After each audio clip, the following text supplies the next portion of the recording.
Hello అండి. వైఎస్ఆర్ కాంగ్రెస్ పార్టీలో ఉండడానికి, ఓడడానికి మధ్య ఊగిసలాడి, చివరికి గత్యంతరం లేక అదే పార్టీలో ఉండిపోయినటువంటి బాలినేని శ్రీనివాసరెడ్డి గారు ఈ రోజు ఈ రాళ్ల రాజకీయంలో కులకోణాన్ని కూడా తీసుకురావడం జరిగింది. ఆయన చంద్రబాబు నాయుడు గారిని విమర్శిస్తూ, చంద్రబాబు నాయుడు రాళ్ల దాడి చేయించి కులాల మధ్య గొడవలు పెట్టడానికి ప్రయత్నిస్తున్నాడు అని ఆరోపించడం జరిగిందండి.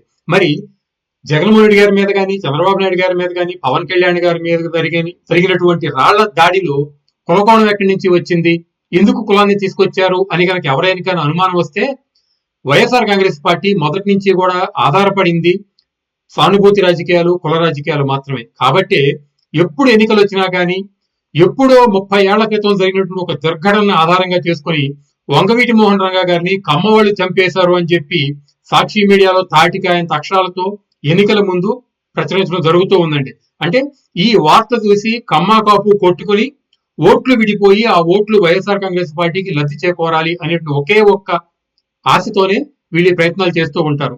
ఈ రోజు బాలినేని శ్రీనివాసరెడ్డి గారు మాట్లాడుతూ, జగన్మోహన్ రెడ్డి గారి మీద చంద్రబాబు నాయుడు రాళ్లదాడి చేయించాడు, హత్య చేయబోయాడు, చంద్రబాబు నాయుడు తన మీద తానే రాళ్లదాడి చేయించుకున్నాడు, పవన్ కళ్యాణ్ గారి మీద కూడా చంద్రబాబు నాయుడు రాళ్లదాడి చేయించాడు అని చెప్పడం జరిగింది. అంటే చంద్రబాబు నాయుడు గారు తన ప్రత్యర్థి రాజకీయ పార్టీ నాయకుల్ని హత్య చేయాలన్నా, అంతమొందించాలన్నా, భౌతికంగా నిర్మూలించాలన్నా గాని రాళ్ళు కోడికత్తో వాడతాడు.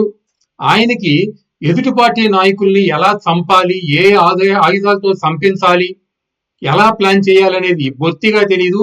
ఉండటానికి 40 ఏళ్ల పాటు రాజకీయ అనుభవం ఉన్నా గాని ఈ కుట్ర కుతంత్రాలు హత్య రాజకీయాల్లో ఆయనకు అనుభవమే లేదు అని బాలినేని శ్రీనివాసరెడ్డి గారు చెప్పాలనుకున్నారు కావచ్చు. ఎందుకనంటే వైఎస్ఆర్ కాంగ్రెస్ పార్టీ వాళ్ళు ఈ హత్య రాజకీయాల్లో సిద్ధహస్తులు.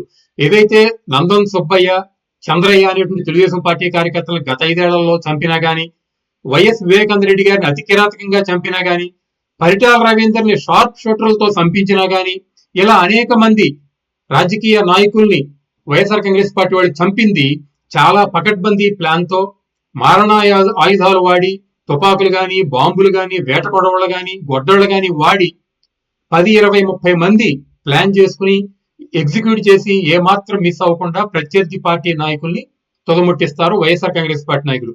మరి ఇంతటి హత్యా రాజకీయాల్లో అనుభవం ఉన్నటువంటి వైఎస్ఆర్ కాంగ్రెస్ పార్టీ నాయకులు మరి ఎదుటివాడిని హత్య చేయడానికి, మరి ముఖ్యంగా జగన్మోహన్ రెడ్డిని చంపడానికి పదే పదే రాళ్లును కోడికత్తి వాడుతున్నటువంటి చంద్రబాబు నాయుడు గారు మరి చులకనగానే ఉంటాడు కదా.